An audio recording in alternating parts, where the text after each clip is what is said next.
The accidental intrusion Sarah Martinez had been flying salvage operations for 12 years, and she thought she had seen everything the galaxy could throw at her. Broken stations, derelict ships, asteroid fields that tried to tear her vessel apart. She had handled it all with the calm efficiency of someone who knew their job inside and out. But she had never dealt with a cascade failure in her ship's cooling system while passing through an uncharted sector. The warning alarm started screaming at 300 hours, jolting her awake from a restless sleep. She stumbled into the cockpit, still half asleep, and stared at the flashing red lights covering her control panel. The main coolant line had ruptured. Her primary and secondary systems were overheating. In about 30 minutes, her ship would cook itself from the inside out, taking her with it. Sarah's hands moved across the controls with practiced speed, shutting down non-essential systems and routing emergency power to life support. She pulled up her navigation display and searched for the nearest landing site. Most of this sector was empty space, just rocks and gas clouds. But there was one planet within range. Thalraxis, the display showed.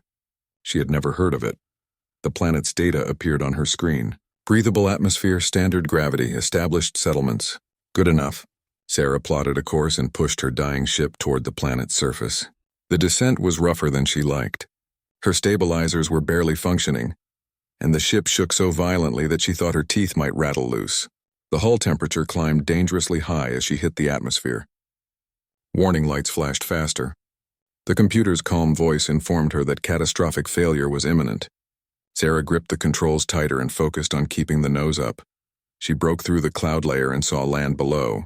Purple vegetation covered rolling hills. In the distance, she could see structures that looked like a city. She aimed for an open area near the city limits, hoping she would not crash into anything important or anyone's home. The landing was hard. The ship hit the ground, bounced once, skidded sideways through a field of purple grass, and finally came to rest, tilted at an angle against a small hill. Sarah sat in her seat for a long moment, breathing hard. Everything hurt. Her shoulder had slammed into the restraint harness. Her neck felt wrong, but she was alive and the ship had not exploded. She would count that as a win. Sarah grabbed her emergency kit and climbed out through the side hatch.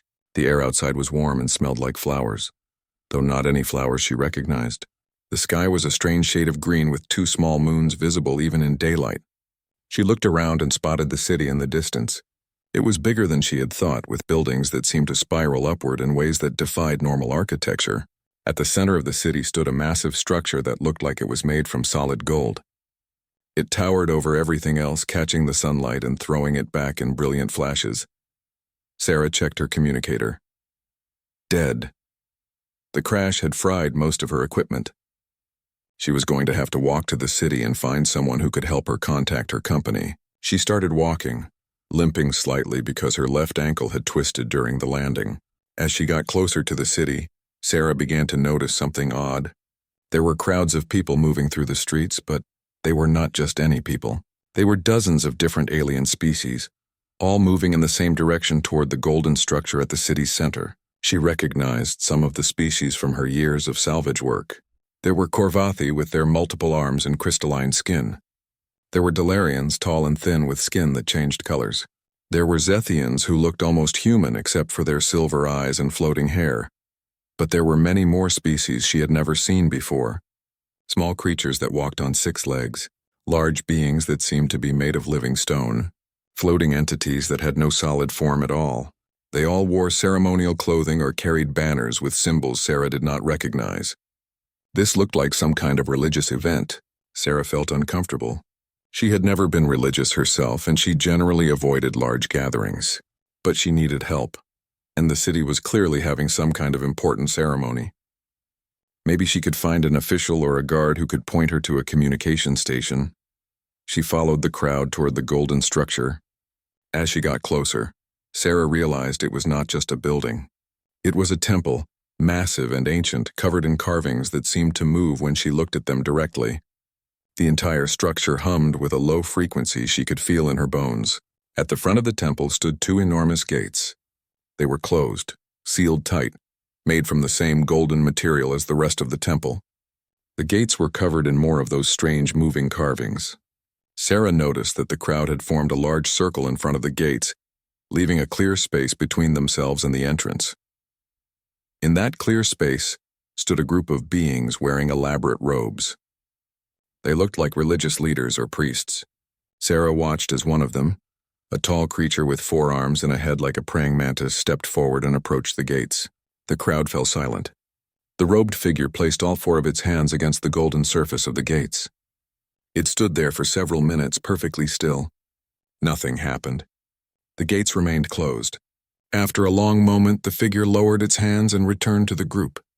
A murmur of disappointment rippled through the crowd. Another figure stepped forward. This one looked like a bear made of blue crystal. It pressed its paws against the gates. Again, nothing happened. The gates stayed sealed. Sarah watched this happen 3 more times. Different beings, different species, all approaching the gates with great ceremony, all of them failing to open them. She did not understand what was happening, but it clearly meant something important to everyone present. Sarah spotted what looked like a security officer standing at the edge of the crowd. The being wore a uniform and carried what might be a weapon. Perfect. She would ask them about communication facilities and get out of here before she accidentally offended anyone's religious sensibilities. To reach the security officer, Sarah had to walk along the edge of the clear space in front of the gates. She kept her eyes on the officer, trying to figure out what species they were and whether they might speak Galactic Common. She pulled out her dead communicator, hoping she could at least show them what she needed. Sarah was not paying attention to where she was walking. Her ankle hurt and she was tired from the crash. She was focused entirely on reaching the security officer. That was why she did not notice the small raised stone in her path until her boot caught on it. She stumbled forward, arms windmilling as she tried to catch her balance. Her hand shot out instinctively, reaching for anything to stop her fall. Her palm slapped against the golden surface of the temple gates. For a heartbeat, nothing happened. Then light exploded from the point where her hand touched the metal. It was not harsh light, but warm and golden, spreading outward from her palm in rippling waves. The carvings on the gates began to glow, each symbol lighting up in sequence. The low hum Sarah had felt earlier grew louder, becoming almost a song. The massive gates shuddered. Then with a sound like distant thunder they began to open. They swung inward slowly, revealing a passage beyond that glowed with soft blue light. The gates opened completely, standing wide in invitation. Sarah stood frozen, her hand still raised from where it had touched the metal. She stared at the open gates, then at her hand, then back at the gates. What had she done? Behind her, the crowd erupted. The sound started as a collective gasp, thousands of voices inhaling at once. Then came the shouts. Some beings fell to their knees. Others raised their arms toward the sky. Still others pushed forward, trying to get closer to Sarah. The religious leaders stood motionless, staring at her with expressions of shock and awe. The security officers immediately formed a barrier around Sarah, keeping the surging crowd back. One of them, a being with purple skin and too many eyes, grabbed Sarah's arm firmly but not roughly. Sarah felt panic rising in her chest. She had just wanted to find a comm station. She had not meant to touch anything. She certainly had not meant to open whatever these gates were. This was bad. This was very bad. More security officers arrived, creating a protective circle around her. The religious leaders rushed forward, all of them talking at once in languages Sarah did not understand. Her universal translator was in her ship, which meant she could not understand anything they were saying. One of the religious leaders, the mantis-like creature who had tried the gates first, leaned down to look at Sarah closely. Its eyes were huge and multifaceted. When it spoke, its mandibles clicked together. A smaller being, one that looked like a floating sphere of light, drifted close and began speaking in Galactic Common. "What is your name and species?" the light sphere asked. Its voice was high and musical. "Sarah Martinez, human from Earth," Sarah said quickly. "Look, I'm sorry if I broke something. I just crashed my ship and I was trying to find help. I didn't mean to touch your gates." The light sphere translated this to the others. The reaction was immediate and intense. The religious leaders began talking over each other, their voices rising. Some looked excited. Others looked frightened. The mantis creature's mandibles clicked rapidly. "You opened the eternal threshold," the light sphere said to Sarah. "This is impossible. These gates have been sealed for 15,000 years. They open only for a being of true legendary status, one whose name will echo through eternity, one who has accomplished deeds that reshape civilizations." Sarah blinked. "I deliver salvage. I pick up broken equipment and take it to recycling stations. That's my job." I'm not legendary. I'm definitely not whatever you think I am. Yet the gates open for you, the light sphere said. They opened when you touched them. They have refused to open for millions who have tried over thousands of years. Warriors, scholars, leaders of entire civilizations have attempted to open these gates. All have failed. Until you. Sarah looked at the open gates again, then back at the crowd. This was getting worse by the second. She needed to fix this misunderstanding quickly. Maybe they were just stuck and I loosened them. Or maybe there's a mechanical failure. Old things break all the time. I see it constantly in my work. The mantis creature made a sound like grinding stones. The light sphere translated. The gates were constructed by the architects, the first civilization to master technology beyond our current understanding. They do not break. They do not malfunction. They do not make mistakes. Before Sarah could respond, more beings arrived. These wore different uniforms, more official and military-looking. One of them, a being that looked almost human except for its silver skin and lack of hair, stepped forward. I am Commander Thelvas of the Galactic Preservation Council, it said in perfect galactic common. By authority of the Council, this entire district is now under lockdown. No one enters or leaves until we understand what has occurred here. The crowd erupted again, louder this time. People shouted protests. Others tried to push past the security barriers. Camera drones buzzed overhead, recording everything. Sarah saw her face on projection screens throughout the plaza as news of what happened spread in real time. Commander Thelvas turned to Sarah. You will come with us. The council has many questions. I just need to contact my company and arrange for a tow, Sarah said weakly. After you speak with the council, Thelvas said. It was not a request. Security officers escorted Sarah away from the temple gates and into a nearby building. The crowd watched her go, many of them reaching toward her as she passed. Some were crying. Others were chanting in their native languages. Sarah had no idea what any of this meant, but she knew her simple salvage run had just become incredibly complicated. They took her to a large room with a high ceiling. Around the edges stood dozens of beings, all watching her with intense interest. In the center of the room was a raised platform with several chairs. The beings sitting in those chairs wore robes or uniforms that marked them as important. Commander Thelvas led Sarah to the center of the circle. She felt very small standing there, surrounded by beings from across the galaxy, all staring at her like she was the most important thing in the universe. State your full name, species, and planet of origin, said a being that sat in the largest chair. It had skin like polished obsidian and eyes that glowed red. Sarah Martinez, human Earth, she repeated. Explain how you opened the eternal threshold, the being commanded. I tripped, Sarah said. I was walking toward a security officer because I needed to find a communication station. My ship crashed and I need to contact my company. I wasn't paying attention and I stumbled. I put my hand out to catch myself and I touched the gates. They just opened. I don't know why. Silence filled the room. The beings looked at each other. Finally, one of them, a creature covered in feathers of changing colors, spoke. You opened the most sacred gates in known space by accident? While looking for a communication device? Yes, Sarah said. Is that a problem? The obsidian-skinned being leaned forward. It is unprecedented. It is impossible. It defies 15,000 years of prophecy and expectation. According to all our religious texts and historical records, the gates open only for a being of supreme legendary status. Someone who has achieved greatness beyond measure. Well, I haven't done that, Sarah said. I'm just a salvage operator.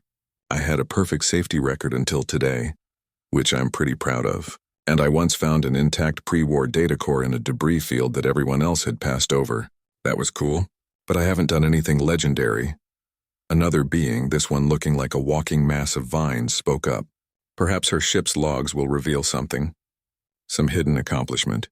Some great deed she has forgotten or considers unimportant.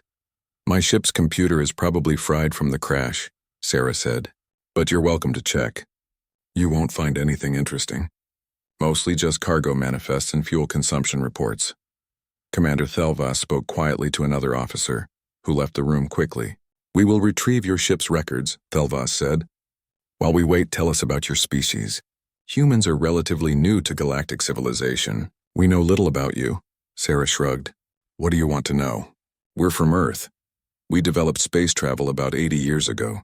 We've been expanding slowly ever since. We're not particularly special. Average strength, average intelligence, average lifespan.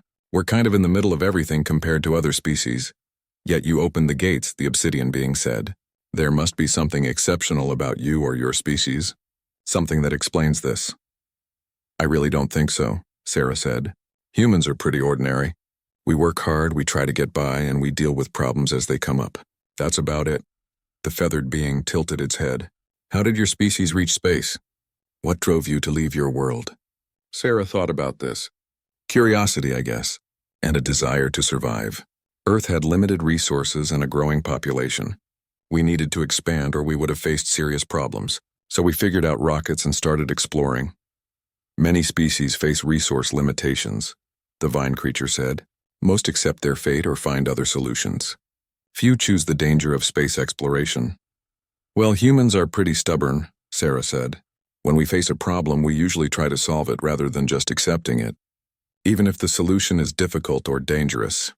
The obsidian being exchanged glances with the others on the platform. Stubborn, it repeated slowly.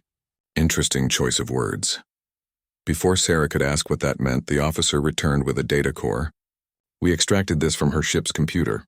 It is intact. A technician plugged the core into their systems. Screens around the room lit up with data. Sarah's flight logs, her cargo records, her maintenance reports, everything scrolled past. The council members watched in silence. After several minutes, the technician spoke. There is nothing unusual here.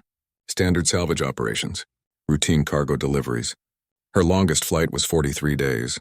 Her most valuable cargo was industrial fabrication equipment, worth approximately 50,000 credits. She has been in her profession for 12 years with no incidents until today's crash. What about her personal background? The obsidian being asked. Does she have military training? Scientific achievements? Political connections? The technician checked the Earth databases. No military service. No advanced degrees. No political affiliations. She attended a standard technical school for spacecraft operations. She has worked for 3 different salvage companies. Her employment reviews describe her as reliable and competent but not exceptional. She is by all measures an average member of her species. The room fell silent again. Sarah could feel the confusion radiating from the assembled beings. They had expected a hero, a legend, someone who had done impossible things. Instead, they got her. A salvage operator with mediocre performance reviews who had stumbled into their sacred temple by accident. This makes no sense, the feathered being said finally. The prophecies are clear. The gates open for greatness, for achievement beyond measure, for a legend made flesh. Maybe your prophecies are wrong, Sarah suggested. Or maybe the gates are broken. Really old things break all the time. I've seen it constantly in my work. Ancient technology isn't magic. It's just old equipment, and old equipment fails. She could see she had said something wrong. Several beings reacted with what looked like offense or shock. The obsidian creature stood up from its chair, rising to its full height of at least 9 feet. The eternal threshold was built by the architects, it said, its voice deep and resonant. They were the most advanced civilization in galactic history. Their technology transcends our understanding. It does not break. It does not fail. It performs its designed function perfectly across millennia. Okay, Sarah said, trying to be diplomatic. Then maybe I'm not the one who opened it. Maybe someone else touched it at the same time and you just didn't notice? Commander Thelva shook its head. Every camera in the district was focused on the gates. Millions watched remotely. We have examined every recording from every angle. You and only you touched the gates at the moment they opened. Sarah ran her hand through her hair, frustrated. This was supposed to be a simple day. Pick up some salvage, deliver it to the processing station, collect her payment, and move on to the next job. Now she was stuck in some kind of religious crisis that made no sense and showed no signs of being resolved anytime soon. Look, she said, I don't know what to tell you. I'm not special. I'm not a legend. I'm just someone who had a very bad day that ended with crashing on your planet. I'm sorry I opened your gates, but I didn't do it on purpose and I have no idea why it happened. Can I please just use a comm station now? I really need to call my company. The obsidian being looked at the others on the platform. They conferred quietly among themselves for several minutes. Finally, it turned back to Sarah. You will remain here as our guest while we investigate this matter further. We must understand what has occurred. The opening of the eternal threshold is an event of cosmic significance. We cannot simply let you leave without understanding why the gates responded to you. For how long? Sarah asked. As long as necessary, the being replied. Days, weeks, perhaps longer. Sarah felt her heart sink. She thought about her ship, broken and abandoned in a field outside the city. She thought about her company, which would mark her as missing when she failed to check in. She thought about her small apartment back on Station Kepler 7, which she would not be able to pay rent on if she was stuck here indefinitely. She thought about how one moment of bad luck, one stumble, one accidental touch had turned her entire life upside down. "Can I at least send a message to my company?" she asked. "Let them know I'm alive and my ship needs repairs." The beings conferred again. "We will send a message on your behalf," Commander Thelva said. "But you will remain here. The Council must understand what you represent." What she represented. Sarah had no idea what that meant, but she understood enough to know she was in serious trouble. The gates had opened for her and nobody could explain why. Until they found an answer, she was not going anywhere. They took her to quarters in a building near the temple. The room was comfortable, with a bed and a window that looked out over the city. But the door was locked from the outside and guards stood in the hallway. She was a prisoner, even if they called her a guest. Sarah sat on the bed and looked out the window at the strange green sky and the purple vegetation. 2 moons hung in the sky, one slightly larger than the other. This was not how she had expected her day to go. This was not how she had expected her life to go. Somewhere in the city below, the temple gates stood open for the first time in 15,000 years, and somehow, inexplicably, she was the reason why. The legacy unveiled. Sarah spent 3 days locked in her comfortable prison while the council investigated. They brought her food that she could actually eat, which was thoughtful. They provided her with clean clothes to replace her torn flight suit.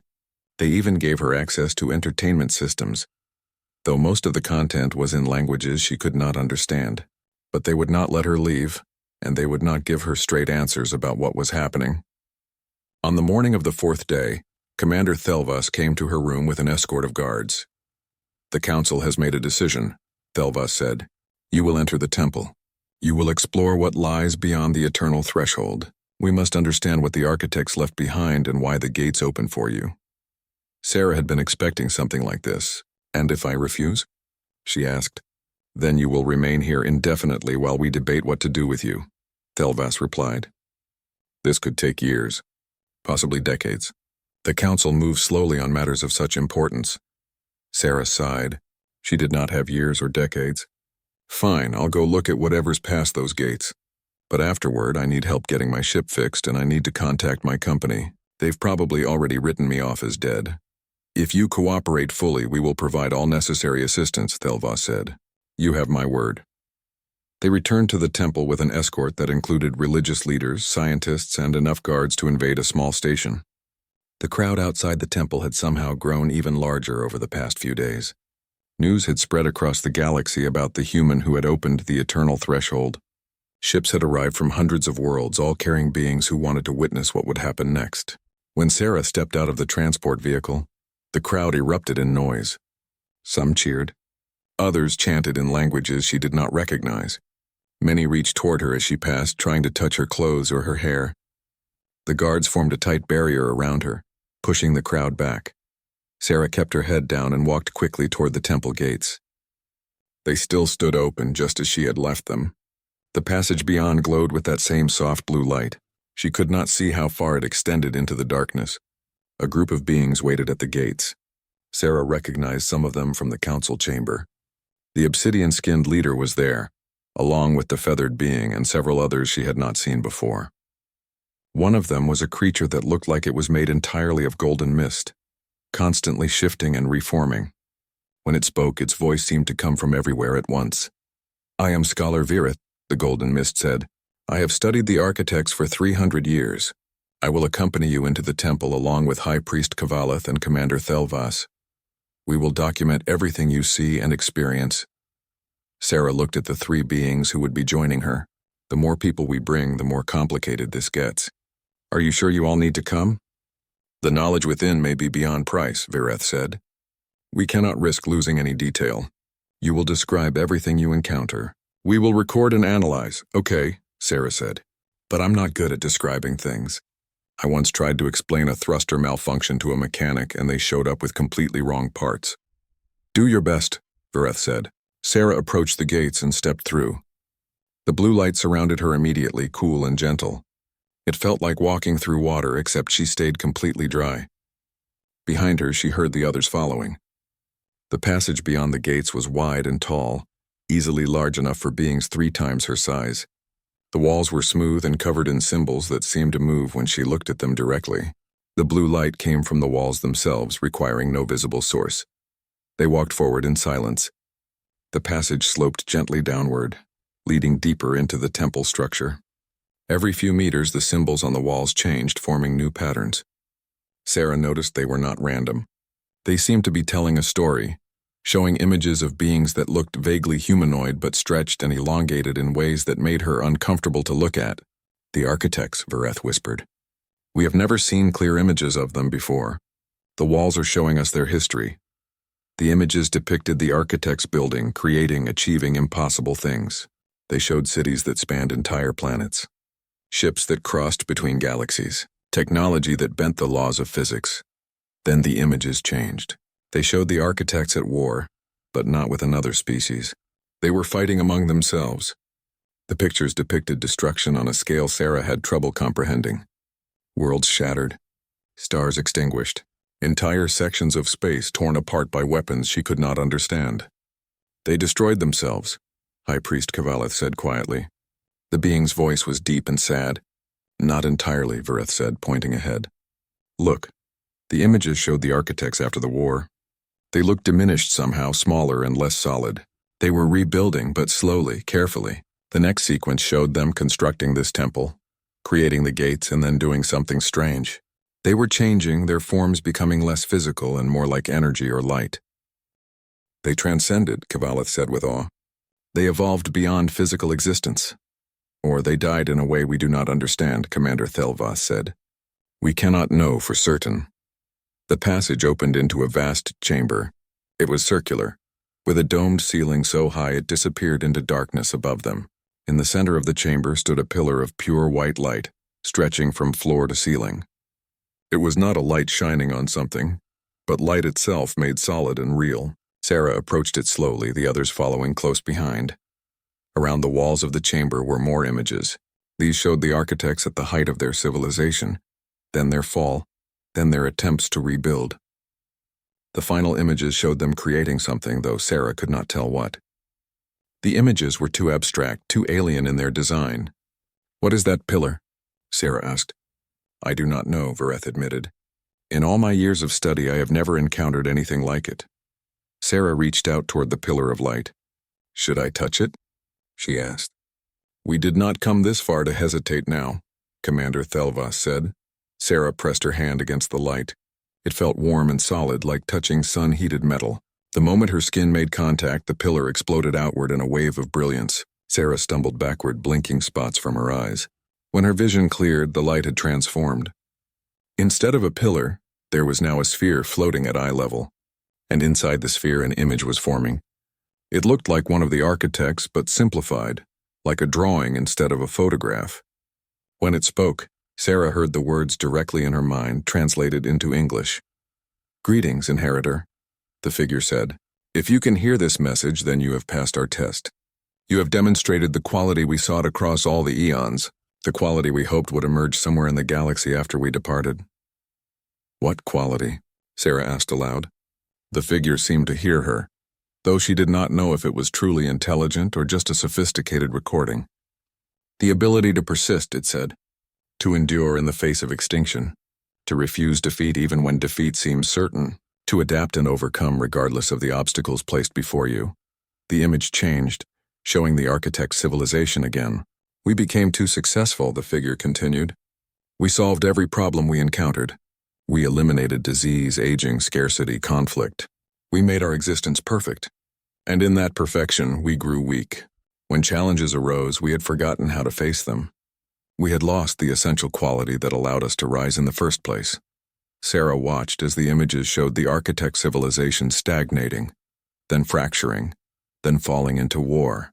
When our civilization turned against itself, we could not adapt. We could not change. We could not survive. We had become so advanced that we had forgotten what it meant to struggle. The sphere pulsed with light. "We built this temple as a filter," the figure said. We designed the gates to respond not to achievement or power, but to potential. The potential to endure, to survive, to persist against all odds. We knew that somewhere, eventually, a species would emerge that still possessed this quality, a species that had not grown soft in their advancement. The figure turned its gaze toward Sarah, and she felt like it was truly seeing her. You are that species, human. Every member of your kind carries the memory of survival in your very genetics. Your ancestors faced extinction again and again and refused to accept it. Vireth drifted forward, its golden mist form swirling with excitement. What do you mean? How do you know about humans? Your civilization fell thousands of years before humans even developed spaceflight. The figure seemed to acknowledge the question. We do not know about your specific species. We know about the pattern.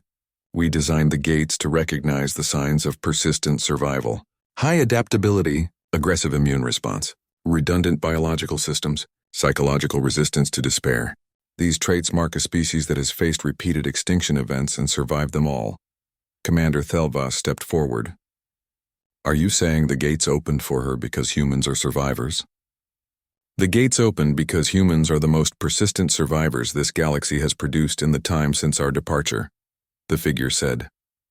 We examined the biological data of every species that has tried to open these gates over the past 15,000 years.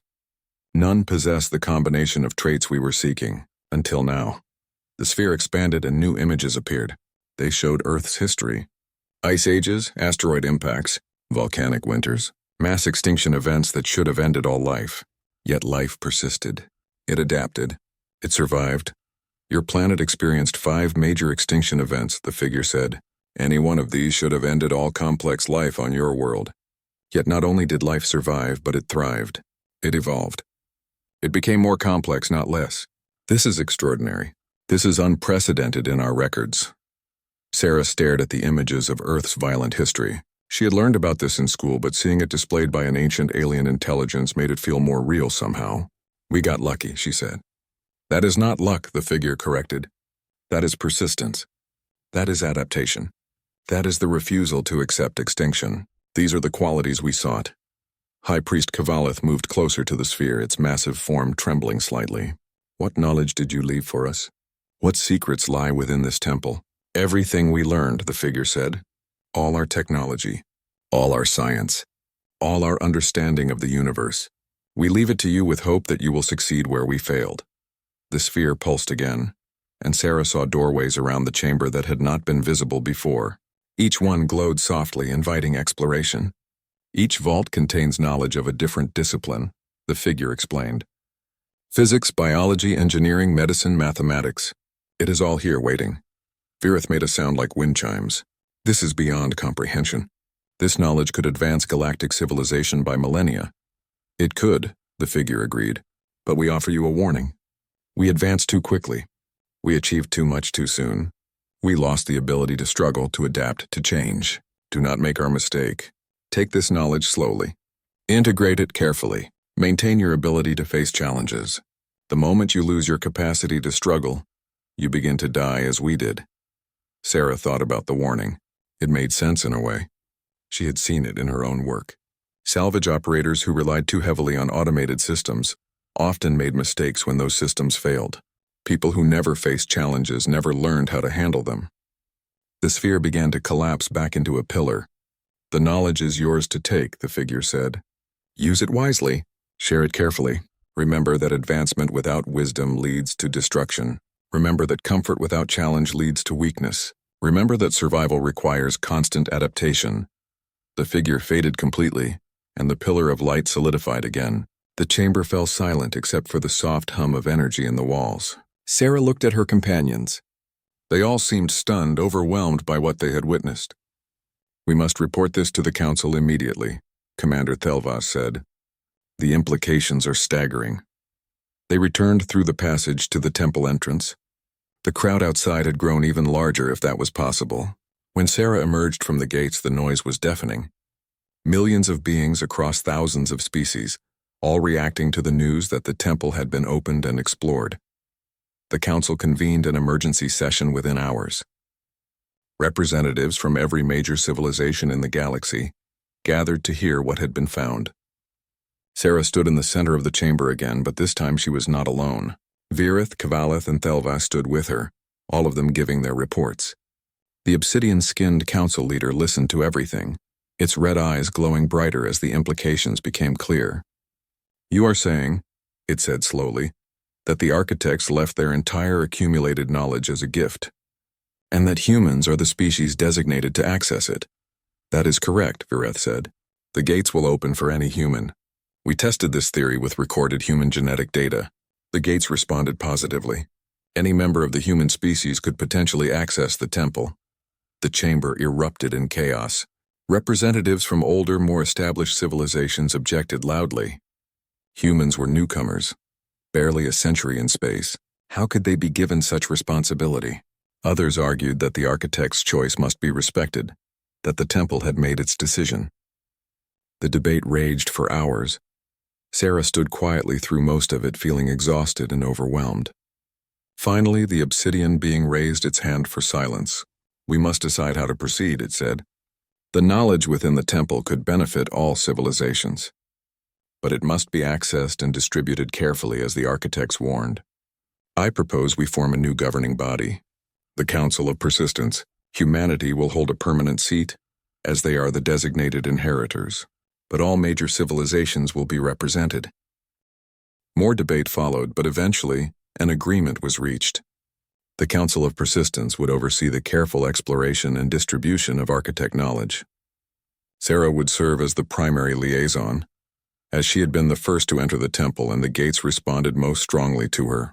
The position came with significant compensation, diplomatic status, and enough resources to fix her ship 100 times over. When the session finally ended, Sarah found herself standing outside the temple as the green sun set over the strange purple landscape. Commander Thelvas approached her. "You handled yourself well in there," the silver-skinned being said. "Better than many trained diplomats would have." "I just told the truth," Sarah said. "I'm not comfortable with all this attention. I'm not a hero or a legend. I'm just someone who crashed in the wrong place at the wrong time. Or perhaps the right place at the right time," Thelva suggested. "The architects designed their test to find a species with the capacity to persist. They found one. That you are an ordinary member of that species makes the discovery more significant, not less. It means any human could have opened those gates." Sarah thought about that. It was strange to think that her ordinariness was actually what made her special. That being average, unremarkable, and mediocre by human standards meant she possessed something the entire galaxy had been searching for across 15,000 years. "What happens now?" she asked. "Now we begin the careful work of exploring the architect vaults," Thelvas said. "We select which knowledge to pursue first. We test it thoroughly. We integrate it slowly into galactic civilization, and you will guide us through this process, ensuring we follow the architect's warning about advancing too quickly." Sarah looked up at the 2 moons rising in the darkening sky. She thought about her crashed ship, which was being repaired by the best technicians the Council could hire. She thought about her apartment on Station Kepler 7, which she would never return to. She thought about her career as a salvage operator, which had ended the moment she touched those gates. Her old life was gone.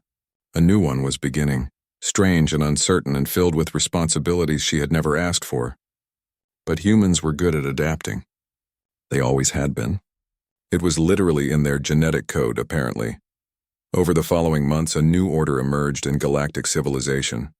The Council of Persistence was formally established with representatives from every major species. Humanity, despite being one of the youngest spacefaring civilizations, held significant influence for the first time. Sarah became known across the galaxy as the Keeper of the Threshold. She spent her days exploring the architect vaults with teams of scientists and scholars. They moved carefully, selecting knowledge that would benefit multiple species while posing minimal risk. The first vault they opened fully contained medical knowledge, treatments for diseases that had plagued various species for generations. They tested everything exhaustively before implementation. When they finally released the first treatment, it cured a plague that had been killing millions of Cathani for centuries. The success was overwhelming.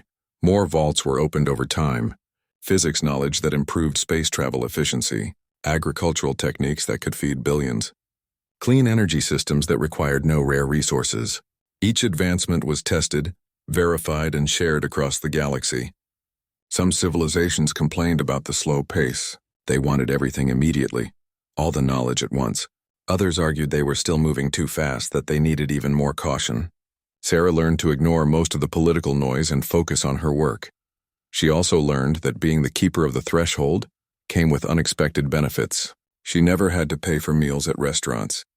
Beings from across the galaxy wanted to meet her, talk to her, hear the story directly from her. Some worshipped her. Others feared her. Most simply found her fascinating. Sarah found all of this deeply uncomfortable, but she adapted. That was what humans did, after all. One day, about a year after she had crashed on Thalraxis, Sarah returned to the temple gates alone. She stood in front of them, looking at the golden surface that had changed her life. She pressed her hand against the metal, and the gates opened instantly. They still responded to her touch every single time without hesitation. Sarah stepped through and walked down the passage to the central chamber. She stood in front of the pillar of light for a long time, thinking about everything that had happened. "I'm still not sure I'm the right person for this," she said aloud, even though no one was there to hear her. "I'm just a salvage operator. I was just trying to find a comm station." The pillar did not respond. It was not designed to. But Sarah felt like the architects would understand her uncertainty. They had been powerful and advanced, but they had also failed. They had learned too late that success could make you weak if you were not careful. She thought about Earth, with its ice ages and asteroid impacts. She thought about her ancestors who had survived everything the universe threw at them. She thought about humanity's stubborn refusal to accept defeat, even when defeat seemed certain. Maybe the architects had chosen correctly after all. Maybe persistence was more valuable than achievement. Maybe survival was more legendary than any single heroic deed. Sarah turned and walked back through the passage toward the entrance. She had work to do. Vaults to explore, knowledge to catalog, warnings to respect. She was not a hero or a legend in the traditional sense, but she was human, and apparently that was enough. The gates closed behind her as she stepped out into the temple plaza. The sun was setting again, painting the green sky in shades of purple and gold. 2 moons rose on the horizon. Sarah looked up at them and smiled slightly. She had crashed on this planet completely by accident. She had stumbled into the temple gates without meaning to. She had changed the course of galactic civilization without trying. It was absurd. It was impossible. It was exactly the kind of thing that happened when humans were involved. She started walking back toward the council building where her new office waited. Behind her, the eternal threshold stood closed once more, waiting for the next time someone needed to access the knowledge within. The gates had found their inheritors at last, and those inheritors were already doing what they did best. They were persisting. They were adapting. They were surviving. They were human.